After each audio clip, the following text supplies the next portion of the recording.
Guys, I have a new challenge that I'm going to do for myself. A new challenge. I got one challenge. I'm going to try to get rid of this, but this other challenge I'm thinking about has to do with my driving anxiety. Let me explain about my driving anxiety. Two different things about my driving anxiety. Driving on the interstate is one, and number two, I didn't know this about driving anxiety until just, I don't know, a few months ago. I got involved with some driving anxiety support groups.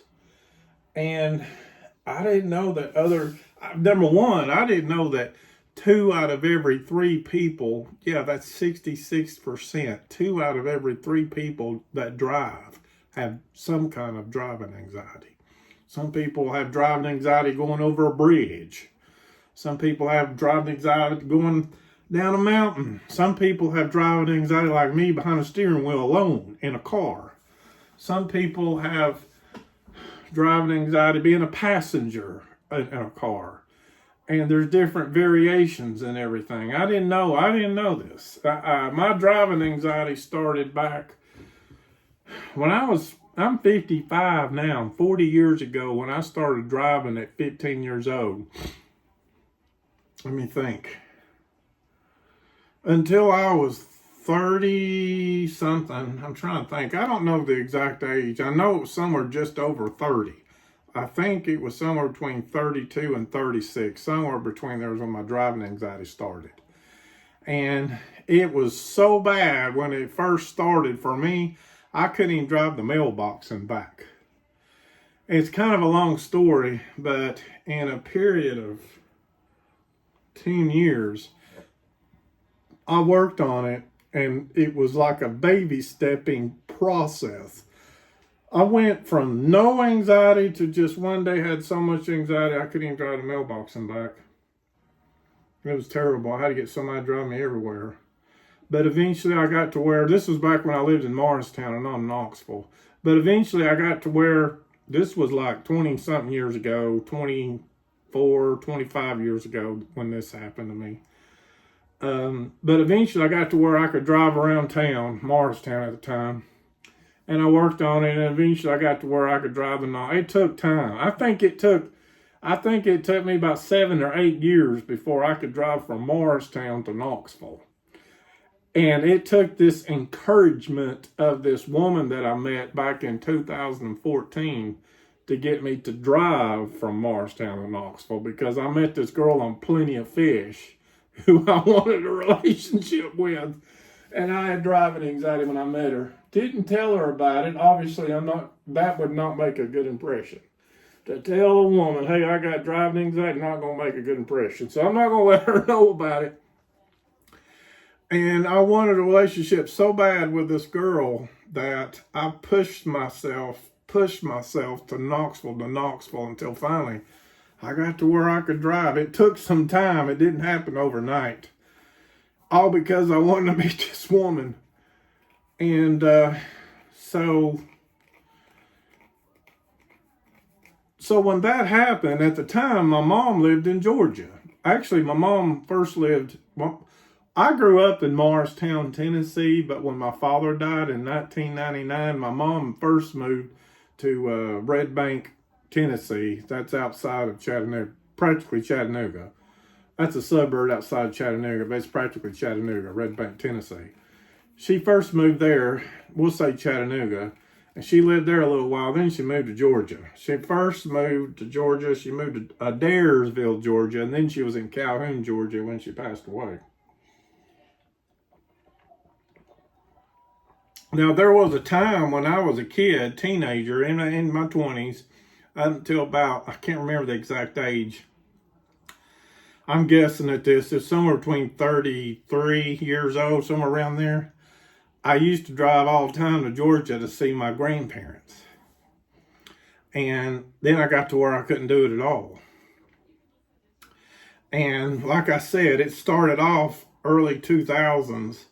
I couldn't drive at all. Then I could drive around Morristown. And then because of this encouragement of this relationship, I got to where I could drive from Morristown, Tennessee to Knoxville. That's about 50 miles one way. And then 2020, what happened? 4 years ago, my driving anxiety come right back on me.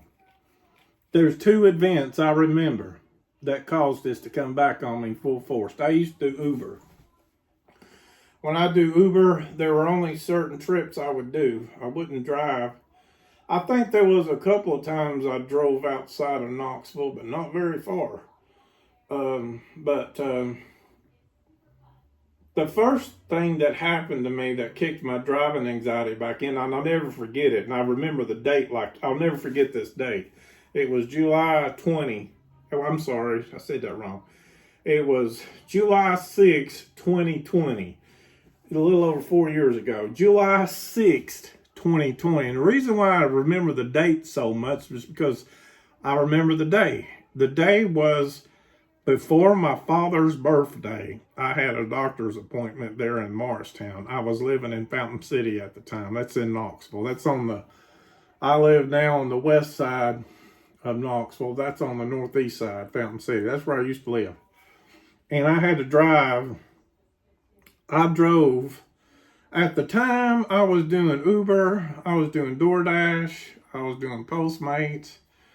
And I would do DoorDash in Knoxville, but I'd also do DoorDash in Morristown. And on that day, I'll never forget it, I had a doctor's appointment to the pain clinic there because, see, that's where I'm from. I had already been seeing this doctor before I moved. See, I lived in Morristown all my life up until it was 2015 when I moved to Knoxville, and now it's 2024. I've been 9 years in Knoxville. And before I moved here, I lived in Morristown, like I was just saying earlier. And I had a doctor I've been seeing there forever. And I wanted to keep seeing that same doctor because I got along with him and he was a good doctor. And July 6, 2020, before my dad's birthday, I wanted to go to my dad's gravesite, put flowers on his grave for his birthday. I did a little bit of I did a little bit of DoorDash there. And then I went to that doctor's appointment. But you see, this is what happened. I drove there. That was an hour. Before my appointment, I did a little bit of, I keep saying Uber. I did a little bit of DoorDash there. I did Uber in Knoxville. I did DoorDash there. And sometimes I do DoorDash here too in Knoxville. But Morristown at the time, it was DoorDash. I did about an hour's worth of DoorDash there. Saw my dad's grave for about 20 minutes. Had my doctor's appointment. So it was an hour there plus all that. Now I'm on my way home. And what had happened was I had been setting up. See, I got back problems and neck problems. I got spinal cord problems. And I've been setting up like the way you see me setting up. Now, I know this thing is back a little bit, but I was sitting in my car this whole time like this for like 2.5 or maybe 3 hours. And on my way home, I'll never forget that day. I was going down 11E. I always go 11E. I've always, even growing up as a kid, I mean, there's a couple of times I'd go 81 to 40 whenever I was going to Knoxville, from Morristown to Knoxville growing up. But most of my life, I guess it's because I lived on the west side of Morristown as well. We always went 11E because it was a little shorter that way. And back in those days, growing up, there wasn't very many traffic lights through down 11E to Knoxville either. But so I'm used to going that way, and that's the way I was going that day, July 6, 2020. And I'm somewhere between New Market and Strawberry Plains, and I get a sharp stabbing sensation in my back, low back. And I'll never forget it. I'll never forget what I was thinking. I was all alone driving in my car, coming back home from doing all that, what I just said. And I remember thinking to myself, ignore that. I remember telling myself, ignore that. I kept thinking, ignore that. I was going to a pain clinic. I had pain medicine, but the type of pain medicine that I needed to take, you can't drive on it. And I had to wait till I got home before I could take the medicine. You're not allowed to take it and drive on it. Even though it takes 45 minutes for that medicine to kick in, I don't take it till I get home.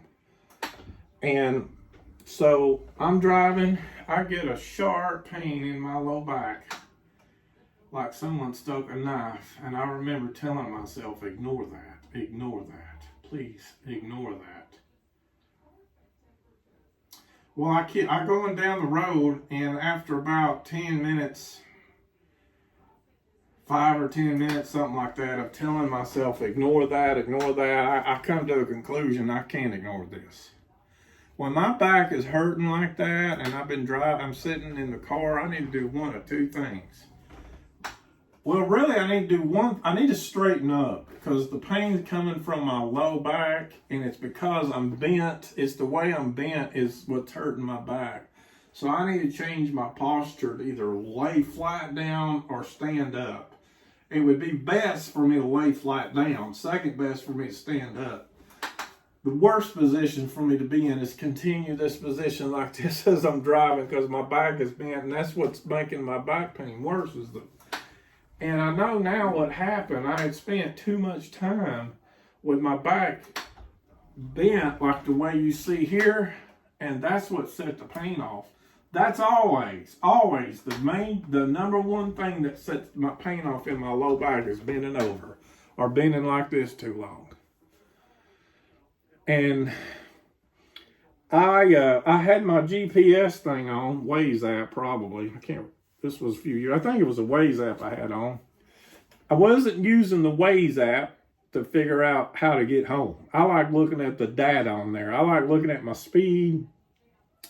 The Waze app gives me road alerts, like if there's a pothole in the road. It will tell you if there's a traffic jam up ahead, how to avoid it. It'll give you data on how much time you got left, how many miles you got left, what time, estimated time of arrival. I like looking at all that data. Is why I had my GPS on. I didn't need my GPS to help me find my way back home. I know how to get it, but I just like looking at all that data. Some of that data is helpful.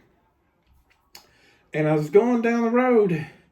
I needed to pull over, but I didn't want to pull over in the emergency lane.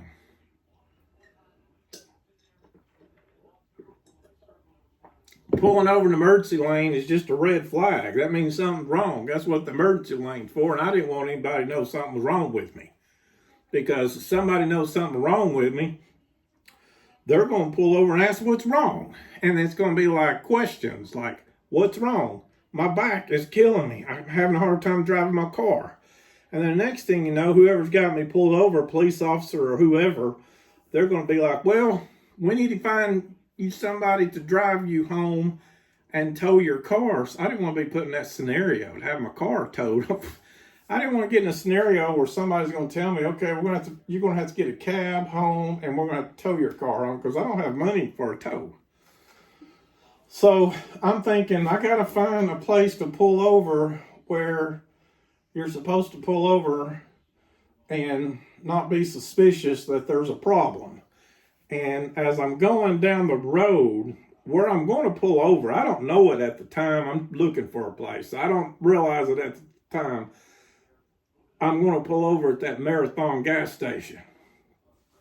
So I keep driving and driving. I can't find no place to pull over but the emergency lane until finally I see that Marathon gas station there that's either on the far west side of Strawberry Plains or is at the far east side of Knoxville. I don't know, but it's right there on 11E, just right there on the, we'll say far east side of Knoxville, I guess is where it's at. It's either that or Strawberry, but far west side of Strawberry Plains. It's right there, almost, it may be in between Strawberry Plains and Knoxville, but that Marathon gas station, I pull over and I get out of my car and I'm trembling. I'm hurting so bad, I'm trembling all over. And I'm just walking circles around my car. I'm walking circles around my car. And it's like, then I sit down in my car. I look at my GPS because I want to know how much further is it for me to get home. I mean, I know where I'm going, but to see that data on that GPS thing, the Waze app, I remember like yesterday, that thing telling me I got about 20 minutes to get home. And I'm thinking 20 minutes feels like 2 hours when you're hurting like this. So I remember telling myself that day, that's it. No more long trips. No more long trips. I'm done with trips to Morristown with back problems like this. So that's what I'm dealing with when I'm working on trying to get to where I could drive from Knoxville to Morristown. The fear of that, being in that scenario again. That's what's scary to me. The being that much pain, it just really distracts the concentration of your brain. When you're in level 8, 9, 10 pain in your low back, yeah, it's really hard to focus on anything, especially driving. I know I can do it. On April, I think it was April the 6th this year, I did it with a friend of mine. And the whole time while we were driving on 11E, I went 11E, is my ex-girlfriend / friend with me. She kept telling me, and she kept asking me in the car, are you okay? About every 5 minutes or so, she kept asking me. I was driving. She went with me as a friend to Morristown because I wanted to see if I wanted to drive to Morristown. And she had something she wanted to do in Morristown too. But anyway, so I went with her. She went with me to Morristown.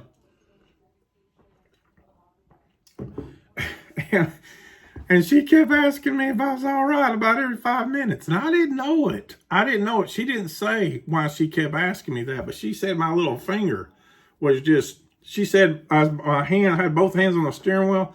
I can't even imitate it, but she said my pinky finger just vibrated the whole time while I was driving. And that was the reason why she kept asking me if I was all right.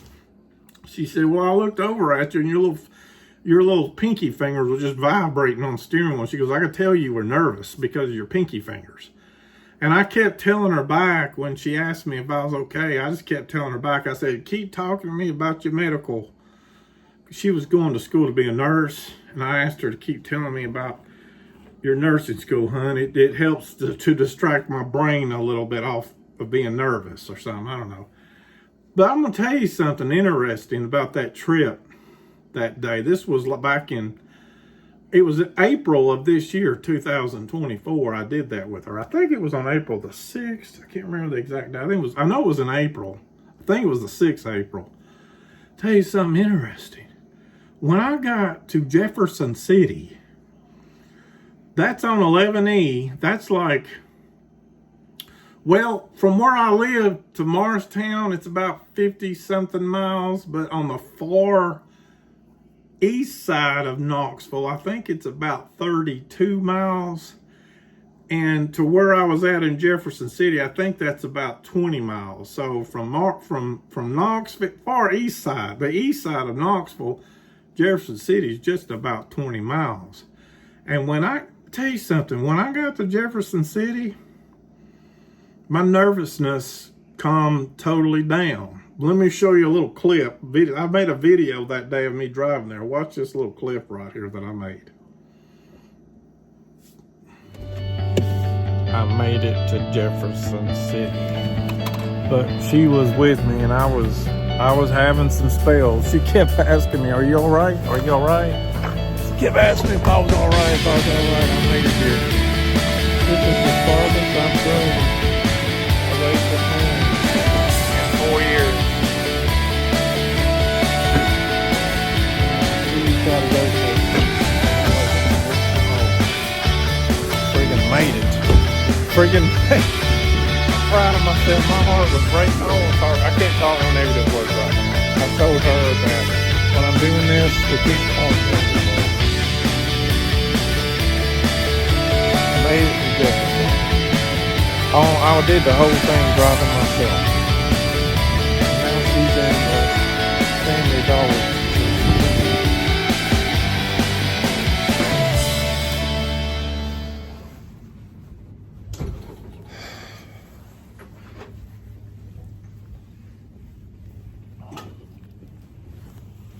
Yeah, that was on the 6th of April this year. I made it to Morristown. She went with me. And the weirdest thing is, when I got there at that point in Jefferson City, my anxiety went totally away. So obviously, I've got like a comfort zone.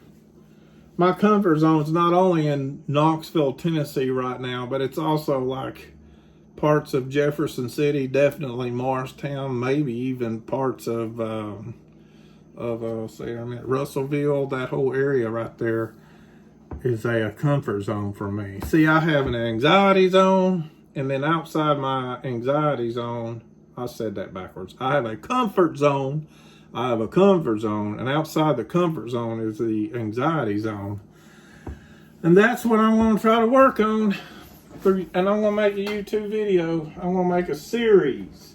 I am going to make a series of YouTube videos of me attempting this. It ain't going to be an everyday thing because I don't have gas money to do that. I can't pay.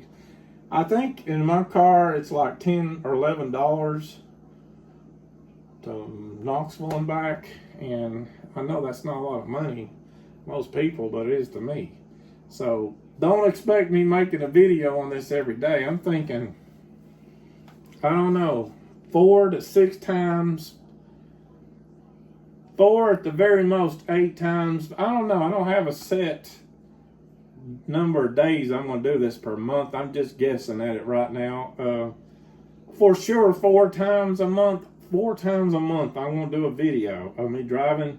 It's going to be my driving anxiety video out of my comfort zone to Morristown. And you're going to see in the video how far I got to go.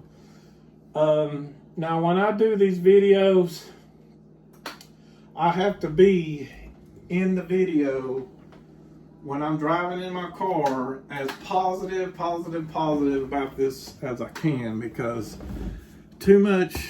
I like to tell the truth. I like to tell it like it is. I tell my friends all the time, people that know me, I like to tell it like it is.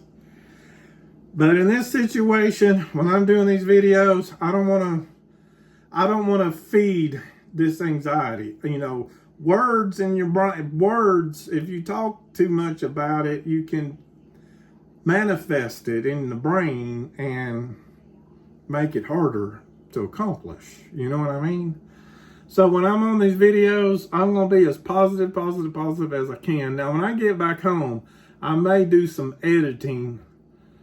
I may do some like truth. I may fix the video where like I may tell you the truth about something in the video. Like you may see me in the video driving and I might say something like, I'm feeling okay, I'm fine. I may be saying that.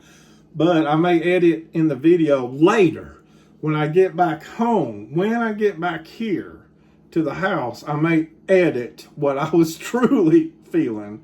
So yeah, I may lie a little bit, but I'm also going to be honest and let you know that, hey, I wasn't telling the truth there, because it's important that when I'm driving there that I keep positive, confident thoughts about this, because it's so easy to talk yourself out of this, you know.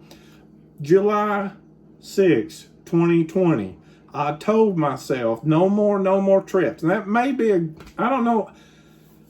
I said that because my back was hurting me so bad. I felt like I couldn't get the rest of the way home because of the pain. And that may be a good thing. Maybe I may not be able to do this. Maybe. I may not be able to do this. I may never be able to do this again. Who knows? But I'm going to try. I'm going to try. And I hope nothing happens to me and I get too far. What would happen is just be in so much pain and agony that I can't drive. You can get it. Driving takes concentration, focus, and concentration. You get in enough pain, it'll interfere with your driving. You know? So one time ago, I had AAA, and I had the package plan where they would drive me up to 50 miles, like 3 times. I think it was either 3 or 4 times per year, something like that. But at the time, I don't know what it costs now. I don't have it anymore. I don't have it in a couple of years. I used to have it when I did Uber because I thought it'd be a good backup if something happened to me, if I got in trouble.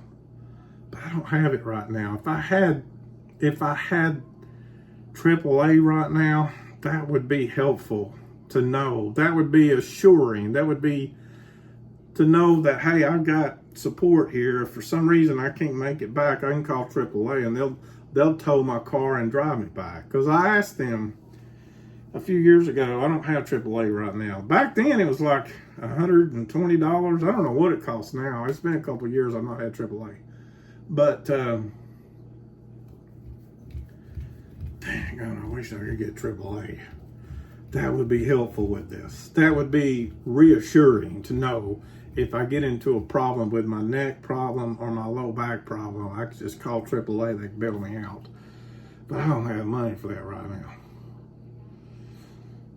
So anyway, that's my next project on YouTube with driving anxiety, folks, is to make a video of me driving to Morristown, Tennessee. I'm going to go as far as I can until I can't take it no more. And then I'm going to turn around and come right back. Drive as far as I can, go so far, and then take it back. I'm going to make notes on a spreadsheet in my computer. Matter of fact, I already got notes. Because I was at one time working on this. I already got notes in my own. I already made a spreadsheet of notes. And I will continue notes so I can remember and keep up with things that I've done, so I know how far I've gone and everything.